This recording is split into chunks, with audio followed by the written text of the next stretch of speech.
play. And Chris Karpman is someone Jason said I should contact. He covers Arizona State, SunDevilSource.com. And in fact, this tweet that he just put out, I believe recently, Garrett, I'm not sure if you have that up yet. Hold on just a second before we get to Chris Karpman. But this is an interesting tweet that he put up just a moment ago.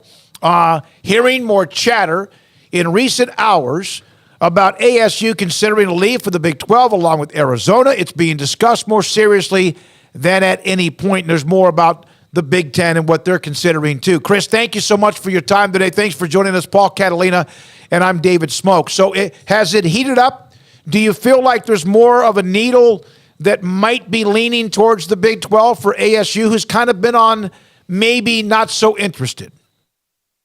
Yeah, the needle's definitely moving now.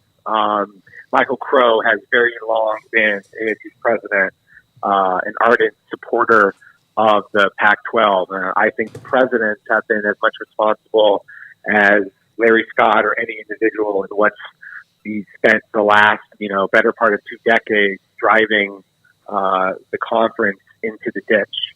And the servicing of what a lot of the presidents have wanted, led by Michael Crow at ASU, who's been so staunchly against any sort of realignment or movement of ASU. Very academic focused, wants to be part of the Tier 1 research institutions that are part of the Pac-12, has spent a lot of years talking about a vision of ASU being more like Stanford and competing with the Director's Cup, and how large ASU's enrollment is, one of the biggest schools in the country, and wanting a student body population that sort of matches that. And even really about 4 or 5 years ago, after it was pretty clear to a lot of people that the media rights deal was really going to take the conference down, Crow was still saying in media reporting that he thought the Pac-12 would end up ahead of other conferences, and they'd be wondering how that happened in the next round. And the opposite, of course, has proven true. And I just think that it was very hard for him to acknowledge some of these things and realize that a course correction was going to need to be made. And yesterday was a very seminal day in coming to a realization that things weren't ever really going to be what they needed to be in the conference. Had Colorado, Arizona, and other schools been all in lockstep about wanting to stay, things probably would be different. But they're not, and you have to deal with the reality as it is, not the one that you want. And I think Crow's starting to realize that ASU might have to make a move. So because he's got to maybe bounce back from this a little bit too, because he's one of the ones that's responsible for turning a blind eye to the reality of the situation. So how does a guy that's as intelligent and powerful as Michael Crow stick his head in the sand for so long? Nobody really knows that answer to that. My personal feeling is that what you want to be the case, you sort of attach yourself to the idea of that and the hope of that.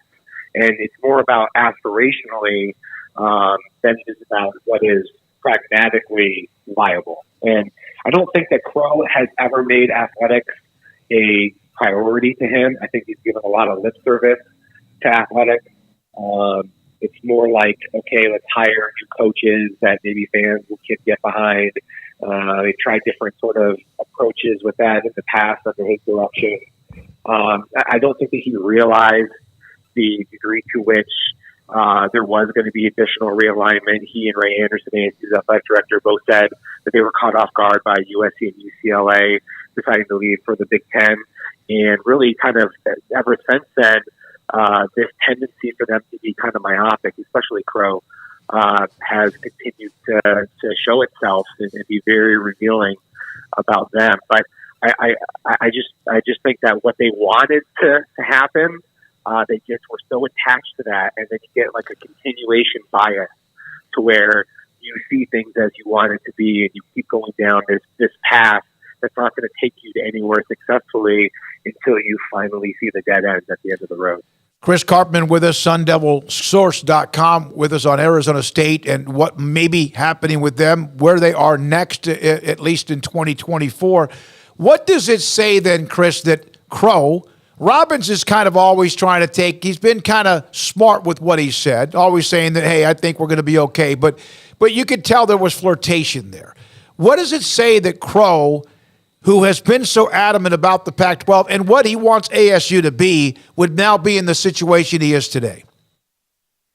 Well, to me, it shows that he's not been competent as a leader when it comes to Pac-12 athletics. A lot of people have listened to him over the years because he's done such a great job of developing and managing the university. And ASU's won all these awards, been called the most innovative school in the country for several years in a row. It's expanded its online presence and improve at the same time improve its sort of institutional credibility, academic reputation in all these ways.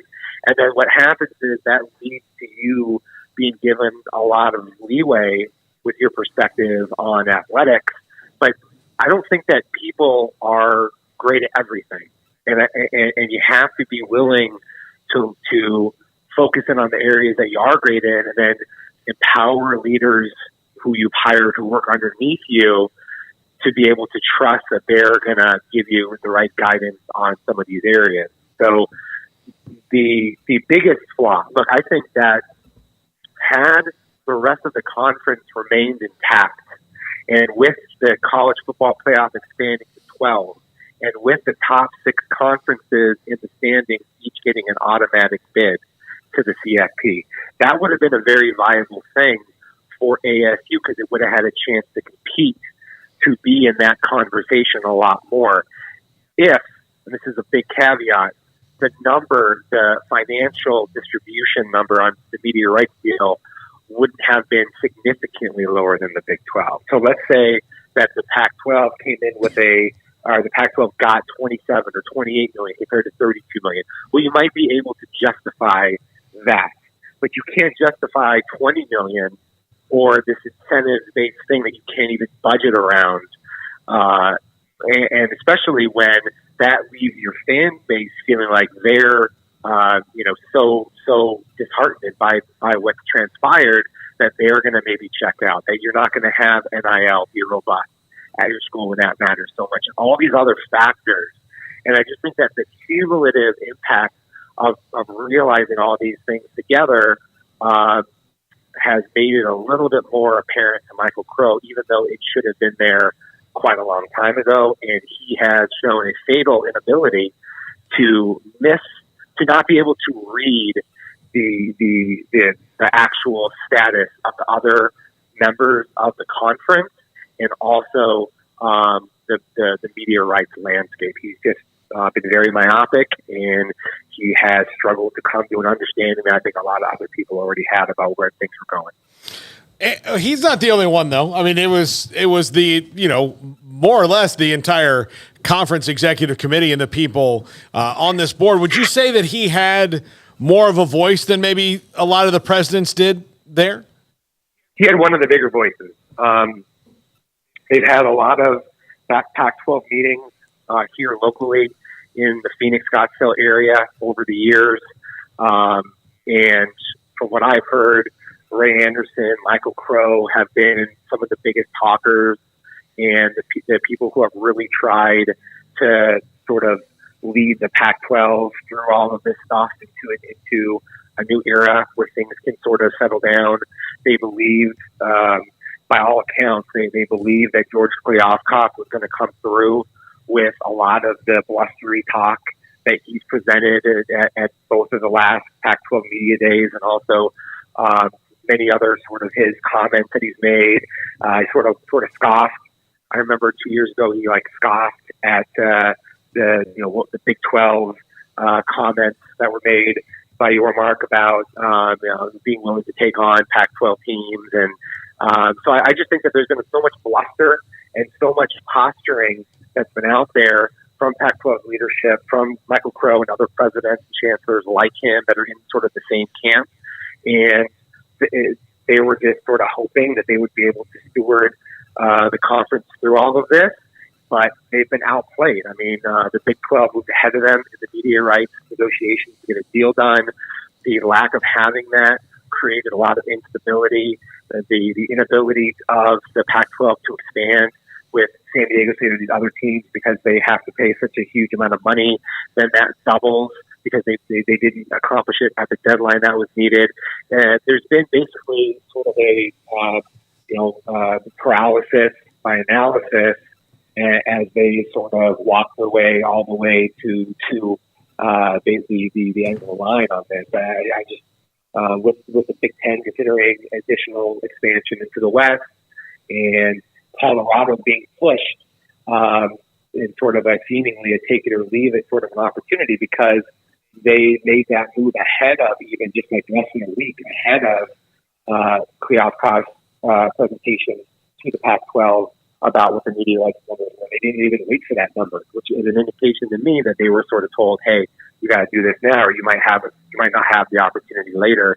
And that leverage is one that I think has also sort of pressed Arizona, and maybe even now is moving on to ASU.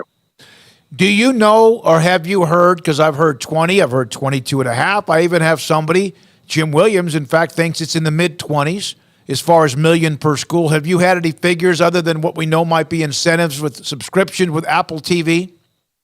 Yeah, so they were presented multiple opportunities, and they had the ability to sort of choose or have a sort of a hybrid model. And it was, from what I understand, 20 million is like the minimum, but if they go with one that guarantees even less than that, they have the ability to have that scale up if they meet certain subscriber numbers that could theoretically allow for the revenue to be closer to the high 20s or something along those lines. But a lot of what the reason that there's a lot of skepticism about that is, remember, Larry Scott sold everyone on the importance of retaining ownership in the Pac-12 network, and what that would lead to from a better financial situation years down the line, which never materialized. So now when you have new commissioners take this thing that's sort of a incentivized opportunity, a lot of the same people are like, well, we've already seen what happened before when we went down that road. So I think that was part of what has contributed to the movement that we've seen with Michael Crow and maybe even others kind of coming off their anchors on this thing within the last day. Well, it's been interesting and seen kind of the tide turn a little bit, and then Arizona State, like I said, and Utah seemed to be those that didn't want to be bothered by it. They wanted everything to continue status quo, but it is interesting. And then, of course, there's a connection. I know the Board of Regents that runs both Arizona and Arizona State. That'll be a kind of a political thing, and that Crow had so much influence and huge Larry Scott backer for many, many years. Chris, would you say, and we're not going to like, oh, my God, you were wrong or right.